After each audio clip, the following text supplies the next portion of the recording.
Captain Jake Morrison stood on the bridge of the exploration vessel UES Horizon, watching the stars through the main viewport. The year 2157 had brought humanity many gifts, but perhaps the greatest was the ability to travel between the stars. 3 small colonies now existed beyond Earth, each one a testament to human determination and curiosity. Jake ran his hand through his graying hair as he reviewed the patrol reports.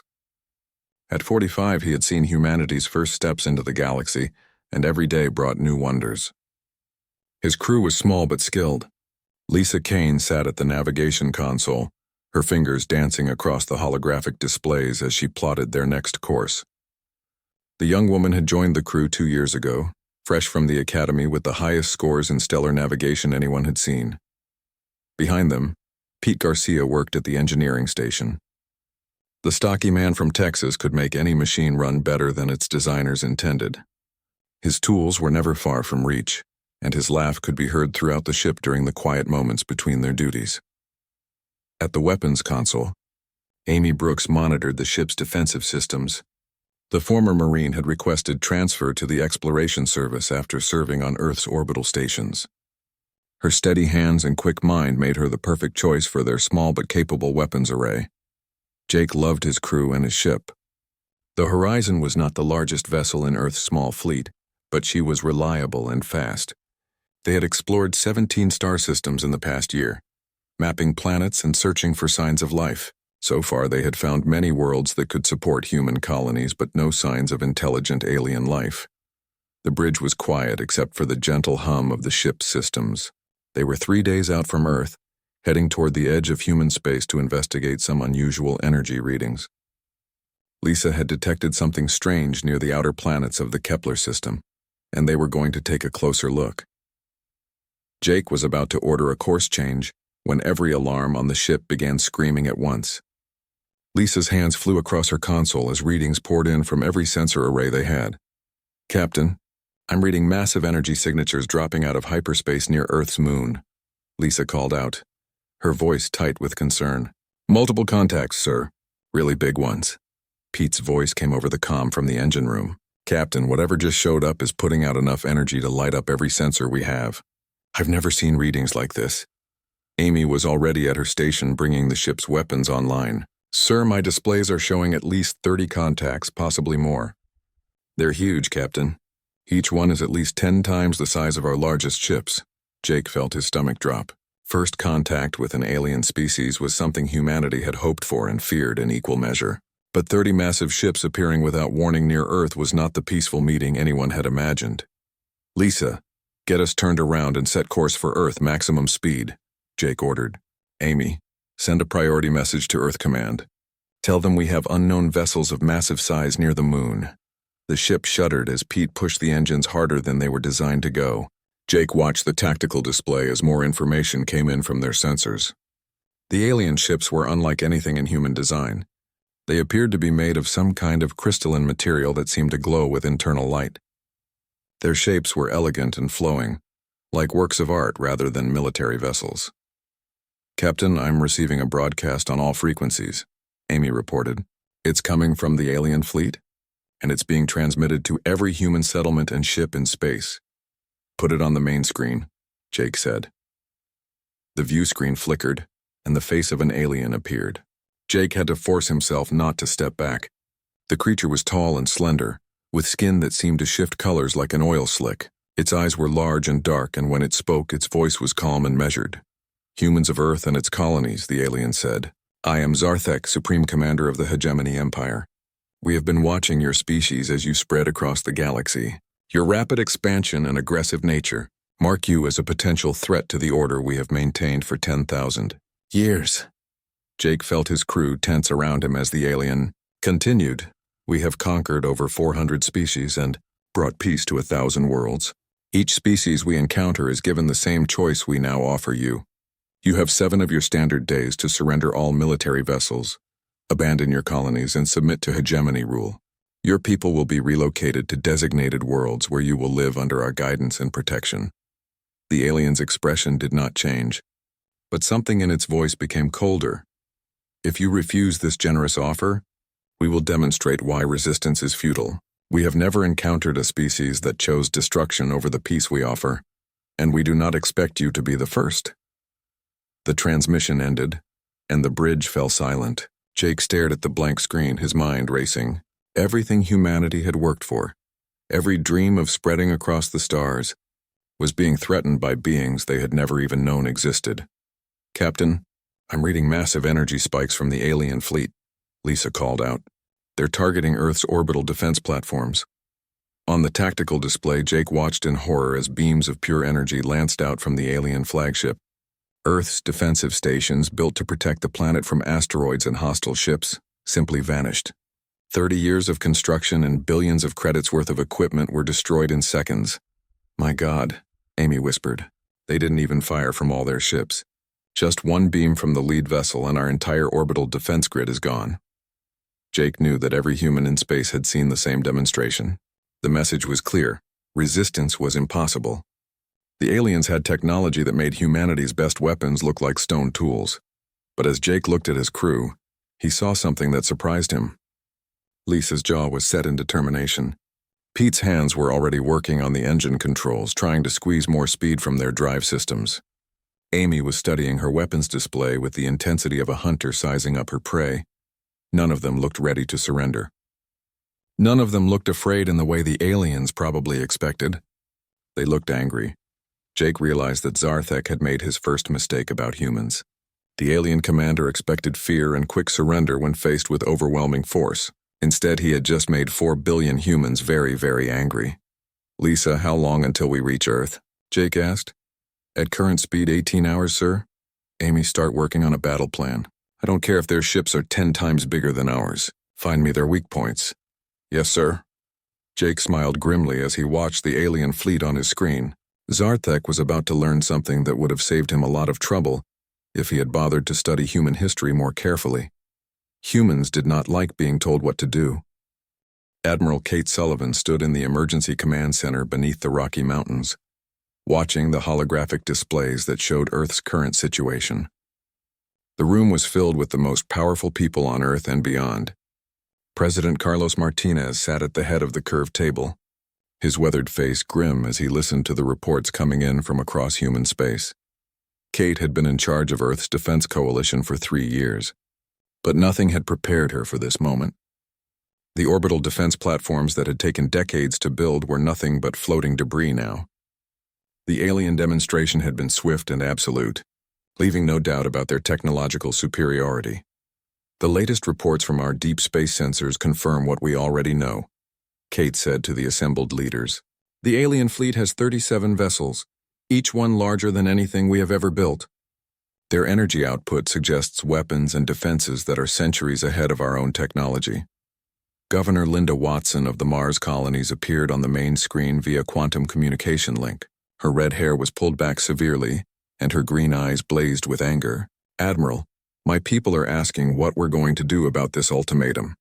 The miners and engineers here want to fight, but they're looking to us for leadership." President Martinez leaned forward in his chair. The man who had led Earth through the Great Reconstruction after the climate wars had faced many challenges, but never anything like this.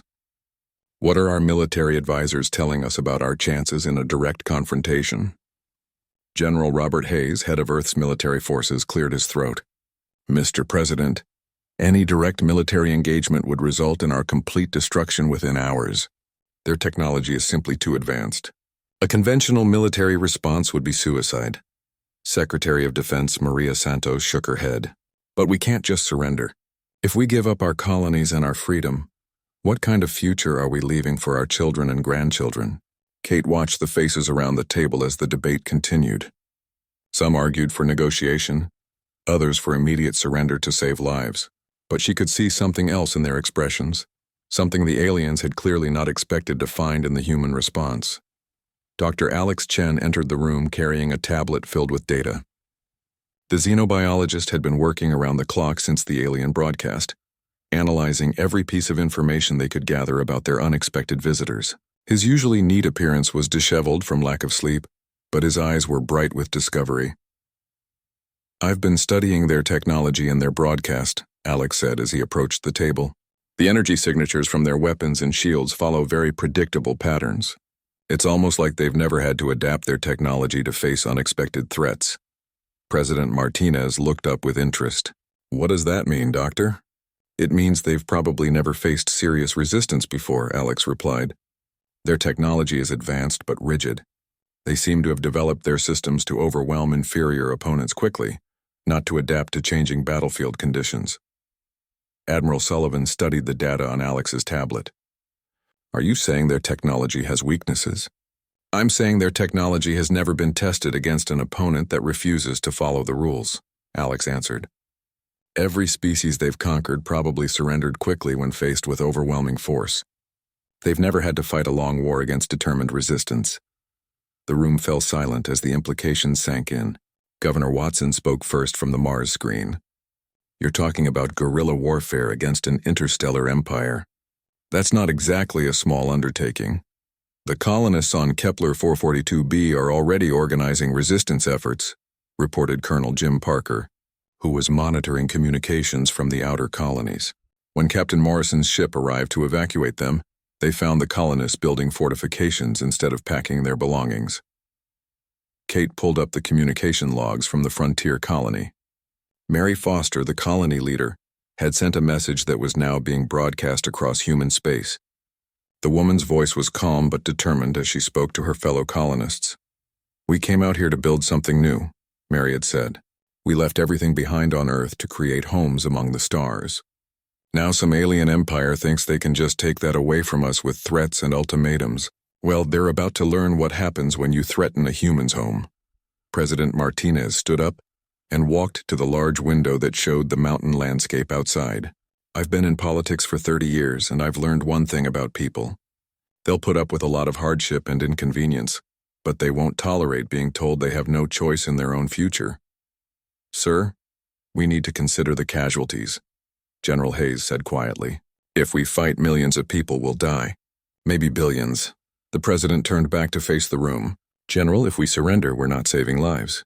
We're just choosing a slower form of death. These aliens want to relocate our entire species to worlds of their choosing. Under their control. That's not life. That's just existence. Kate felt a surge of pride as she watched the president speak. This was why humanity had survived the climate wars and the resource conflicts of the early 22nd century. When faced with impossible choices, humans had a tendency to create new options that nobody else had thought of. What kind of timeline are we looking at? President Martinez asked. The alien commander gave us 7 days, Kate replied. That's not much time to organize a defense, but it might be enough to show them that we're not going to roll over and surrender. Dr. Chen looked up from his tablet. I've been monitoring their communications, and there's something interesting happening. Their fleet commanders are sending reports back to their ships about human responses to the ultimatum. They seem surprised by the lack of panic and surrender requests. Governor Watson leaned forward on her screen. What kind of responses are they seeing? Defiance, Alex answered simply. From every colony, every space station, every military base. Instead of surrender negotiations, they're getting messages like, come and take it, and we'll see you in hell first. Admiral Sullivan smiled grimly. They're starting to realize that humans don't respond to threats the way other species do. The question is, what do we do with that advantage? President Martinez asked. Kate stood up and activated the tactical display. We show them that conquering humanity will cost them more than leaving us alone ever could. We make ourselves too expensive to defeat. The room filled with the sound of chairs scraping as the assembled leaders leaned forward to study the plans Kate was presenting. It was going to be the longest week in human history. But as Kate looked around the table, she realized that Zarthek had made a crucial error in his calculations.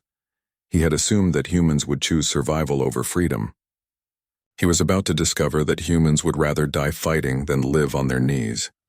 Commander Zarthek stood in the center of his flagship's command bridge, studying the tactical displays with growing confusion. 3 days had passed since his ultimatum to the humans, and their response was nothing like what his strategic computers had predicted. The artificial intelligence systems that had successfully calculated the surrender of 400 different species were reporting error messages and requesting additional data. His tactical officer, Sub-Commander Veltar, approached with the latest intelligence reports. Supreme Commander, our monitoring stations have intercepted thousands of human communications. The pattern is most unusual. Zarthek's skin shifted to a deeper blue color, indicating his growing irritation. Define unusual, Subcommander. Sir, our computers predicted a 99.7% probability of immediate surrender negotiations. Instead, we are detecting massive mobilization efforts across all human settlements. They appear to be preparing for military resistance. The Supreme Commander's large dark eyes narrowed as he processed this information. In 10,000 years of hegemony expansion, no species had ever chosen to fight when faced with such overwhelming technological superiority. It was simply illogical. Perhaps they do not understand the futility of resistance, Zarthek mused. Select their smallest settlement for a demonstration. We will show them what happens to those who refuse our generous offer of peaceful integration. The tactical display highlighted Mining Station Omega, a small asteroid facility in the outer rim of human space. The station housed only 847 humans who extracted rare metals from the surrounding asteroid field. It was defended by nothing more than a few mining lasers and some cargo haulers. Send the destroyer Rathmok to eliminate the station, Zarthek ordered. Broadcast the engagement to all human settlements so they can witness the consequences of defiance. 3 hours later, the hegemony destroyer dropped out of hyperspace near Mining Station Omega. The warship was sleek and deadly, its crystalline hull gleaming with contained energy. Captain Kethvon of the Rathmok opened communication channels with the human station. On Mining Station Omega, Supervisor Rick Coleman stood in the command center watching the alien ship approach. The 40-year-old engineer had spent 15 years in space, working on everything from orbital platforms to deep space mining operations. His weathered hands were steady as he opened the communication channel. "Humans of Mining Station Omega," came the translated voice of the alien captain. "You have witnessed the power of the hegemony empire. Surrender immediately and you will be relocated safely to a designated world where you can live under our protection." Rick looked around the command center at his fellow workers. There was Betty Williams at the communications console, her gray hair tied back as she monitored the station's systems. At the engineering station, young Danny Murphy worked frantically to reroute power from the mining equipment to the station's improvised weapons. Near the airlock, Sarah Johnson and her maintenance team were welding additional armor plating to protect vital systems. These were not soldiers or warriors. They were miners, engineers, and technicians who had come to the asteroid belt to build something new. But as Rick looked at their faces, he saw something that the aliens had clearly not expected to find. He saw people who would not be told where they could live, or how they should spend their lives. "This is Rick Coleman, supervisor of Mining Station Omega," he said into the communication system. "I have a message for your captain and anyone else listening." Rick paused for a moment, knowing that his words were being broadcast across human space and recorded by alien monitoring systems. "Come and take it." The communication channel closed, and Rick turned to his crew. "All right, people, you know the plan. We've turned the mining lasers into weapons, and the cargo haulers are loaded with explosive charges. We're not going to win this fight, but we're going to make sure they remember it." Captain Kethvon stared at his communication display in disbelief. The humans were actually refusing to surrender even when faced with certain destruction. His tactical officers were equally confused by this unprecedented response. "Sir, should we attempt further negotiations?" asked his weapons officer. "No," Kethvon replied. The Supreme Commander's orders were clear. Destroy the station and broadcast the engagement as a warning to other human settlements. The hegemony destroyer opened fire with its main weapons, but the humans were ready. Mining lasers that had been designed to cut through solid rock suddenly focused on the alien ship's shields. The beams were weak compared to military weapons, but there were dozens of them, and they were targeting specific points on the destroyer's defensive grid. Rick watched from the command center as their improvised weapons actually began to overload sections of the alien ship's shields. "Danny, how long until the reactor overload is ready?" 3 minutes, sir," the young engineer replied. "I've rigged it so that if they board us, we can detonate the entire power core. Betty, are you still broadcasting everything to the other colonies?" "Yes, sir," the communications officer answered. "Every human settlement in space is watching this." The destroyer's weapons began to tear through the station's hull, but the humans kept fighting. When the mining lasers were destroyed, they used the station's construction equipment to ram the alien boarding shuttles. When the shuttles broke through their defenses, they fought the alien soldiers with mining tools and improvised explosives. Captain Keith Vaughn led the boarding party personally, expecting to find terrified humans ready to surrender. Instead, he found Rick Coleman standing in the command center with his hand on the reactor control panel. "You can kill me," Rick said calmly, "but you can't make me surrender." The mining station supervisor pressed the button, and Mining Station Omega vanished in a brilliant explosion that damaged 2 of the destroyer's shuttle bays and killed 17 hegemony soldiers. Back on the flagship, Zarthek watched the engagement with growing unease. The humans had chosen mutual destruction rather than surrender. His tactical computers had no protocols for dealing with opponents who would rather die than be conquered. Sub-Commander Veltar, "Analyze the human communications during the engagement," Zarthek ordered. "Sir, the broadcasts show that other human settlements watched the entire battle. Instead of fear and surrender offers, we are detecting increased mobilization and defensive preparations across all human territories."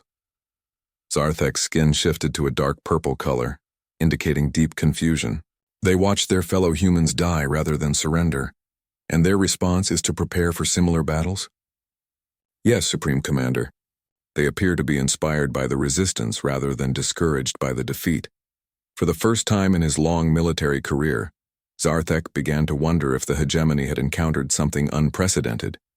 A species that valued something more than survival itself was not included in any of their conquest protocols. The humans were proving to be far more dangerous than their primitive technology suggested. Supreme Commander Zarthek paced the bridge of his flagship, his skin cycling through shades of confusion and anger. The destruction of Mining Station Omega should have ended human resistance, but instead, it seemed to have the opposite effect. Reports were flooding in from monitoring stations across human space, all showing the same impossible pattern. "Sub-Commander Veltar, explain to me again what our intelligence services are reporting," Zarthek demanded. Veltar's own skin displayed nervous yellow patches as he consulted his data tablet. "Sir, every human colony and settlement has increased their defensive preparations since witnessing the destruction of the mining station. Instead of surrender delegations, we are receiving what humans call battle hymns and war songs broadcast on open frequencies." The Supreme Commander stopped pacing and stared at the tactical display. "They are singing while preparing to die?" "It appears so, sir. Our xenopsychologists have never encountered behavior patterns like these. They are requesting additional time to study human psychology before we proceed with further military action." Zarthek's patience was wearing thin. The simple conquest that should have taken days was stretching into a week, and other species under hegemony control were beginning to monitor the situation with interest.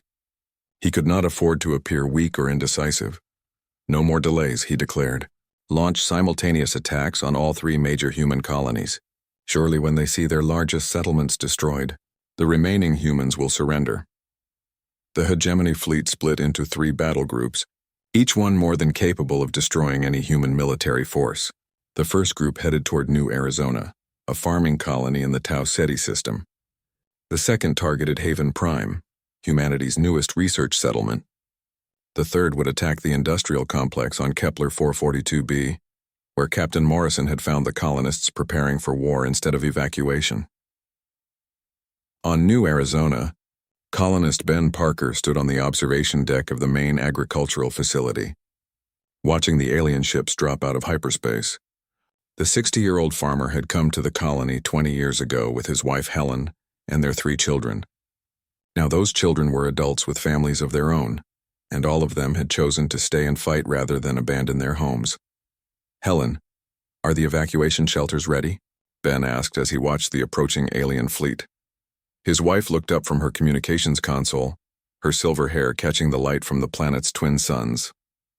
"The children and elderly are as safe as we can make them, but you know as well as I do that most folks refuse to go. They want to fight alongside us." Ben nodded grimly as he activated the colony's defense systems. The farming equipment had been converted into weapons just as they had done on Mining Station Omega. Massive tractors now carried improvised missiles, and the irrigation systems had been modified to spray burning fuel at attacking forces. The first alien shuttle touched down near the colony's power plant, disgorging soldiers in environmental suits. They expected to find terrified farmers ready to surrender. Instead, they found Ben Parker driving a converted harvester directly at their formation, the massive machine spitting fire from jury-rigged flamethrowers. "For humanity and freedom!" Ben shouted as he rammed the alien shuttle, the explosion taking out both the vehicle and himself but destroying the shuttle and half the alien soldiers. Similar scenes played out across New Arizona as farmers and their families fought with everything they had. When the aliens destroyed their vehicles, they fought with hand tools. When they ran out of ammunition, they used rocks and agricultural chemicals. The conquest that should have taken hours stretched into a full day of brutal fighting. On Haven Prime, scientist Rachel Clark was making final adjustments to her plan in the research facility's main laboratory. The colony's scientists had spent the past week turning their terraforming equipment into the most sophisticated trap system ever devised by human minds. When the alien ground forces landed, they found what appeared to be an abandoned research facility. As they moved through the building searching for humans to capture, Rachel's traps activated one by one. Atmospheric processors released clouds of corrosive gas. Geological survey equipment created artificial earthquakes that swallowed entire alien formations. Weather control systems generated localized tornadoes that tore through the invading forces. Rachel died when the aliens finally breached her laboratory, but not before she activated the facility's main terraforming reactor. The resulting explosion changed the planet's atmosphere for decades and eliminated 2 full battalions of hegemony soldiers. In space above the colonies, Captain Morrison and the crew of the UES Horizon were conducting their own impossible war against the alien fleet. Lisa Kane plotted courses through asteroid fields that no sane pilot would attempt, while Pete Garcia pushed their engines beyond all safety limits to achieve the speed they needed. "Amy, target their communications array," Morrison ordered as they streaked past a massive alien battleship. "Firing," Amy replied, her hands steady as she sent their small ship's weapons against targets 100 times their size. The horizon was too small and fast for the alien weapons to track effectively, and Morrison used that advantage to strike at weak points in their formation. They could not destroy the alien ships, but they could damage their sensors and disrupt their communications. Back on Earth, Admiral Kate Sullivan watched the battles unfold from her command center. The human colonies were being destroyed one by one, but each victory was costing the aliens far more than they had expected.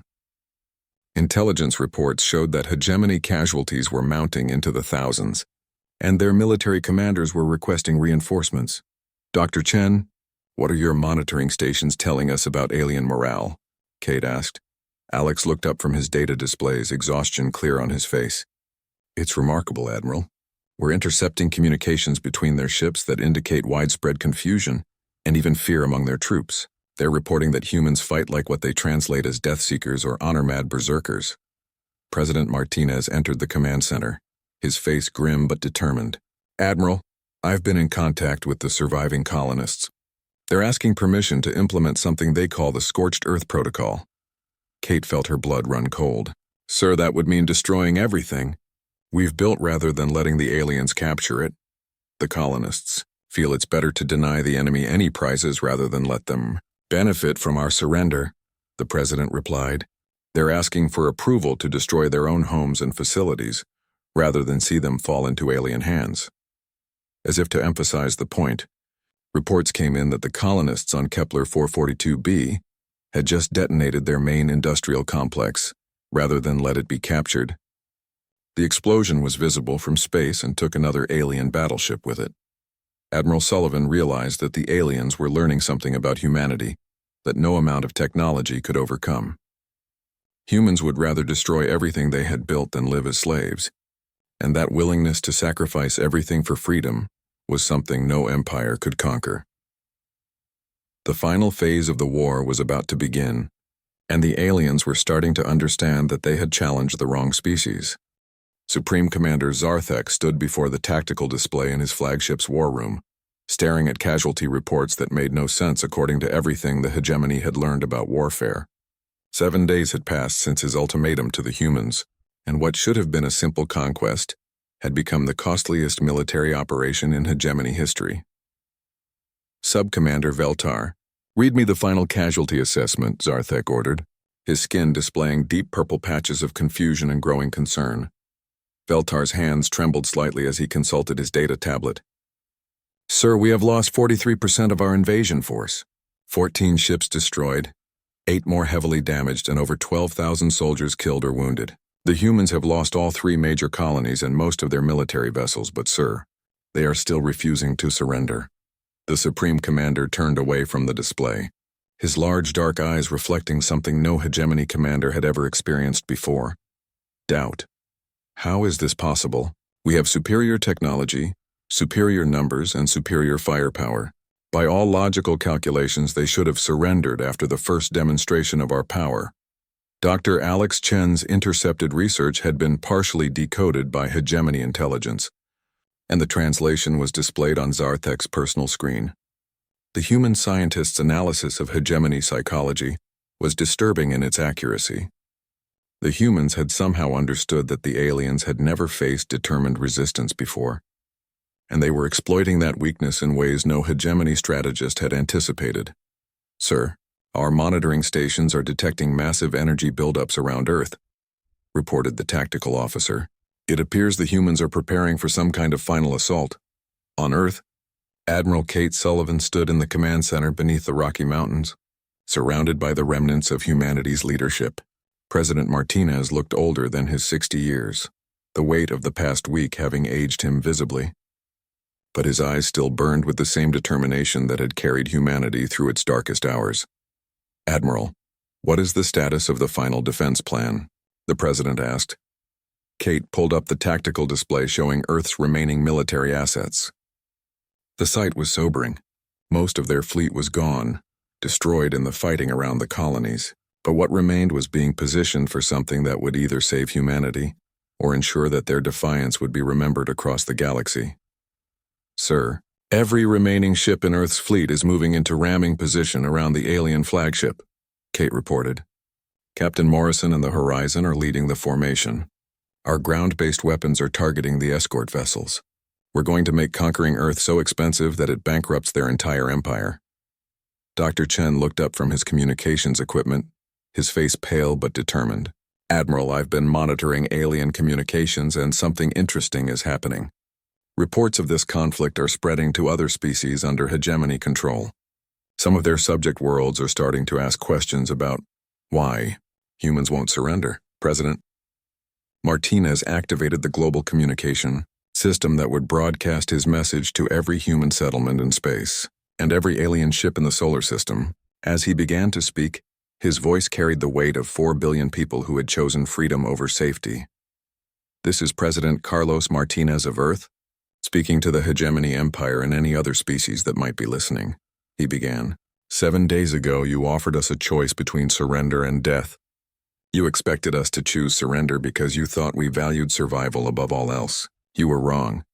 The president paused, looking around the command center at the faces of people who had chosen to fight an impossible war rather than live as slaves.